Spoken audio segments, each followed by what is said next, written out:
要鼓励学生行出台湾，增加国际眼界。原地大学2023年开始就启动青人出国的计划哦。学校今仔嘛甲美国伊利诺理工学院来签备忘录，推出双联学位甲交换的计划。透过实行原地大学校长廖庆仁甲美国伊利诺理工学院校长 Raj Chambady 签署学术合作备忘录。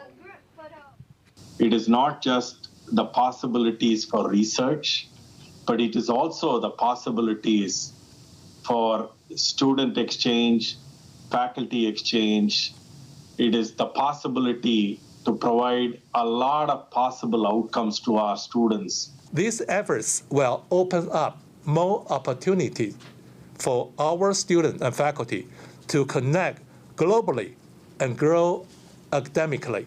学术研究交换学生，佮加自家己学术学位学程甲1+2硕士学位学程。学校表示，延后2023年开始启动的青人出国计划，有更较多元的海外学习管道。到目前为止，已经伫40外个国家甲地区建立超过300个海外合作伙伴，超过500个学术交流合约。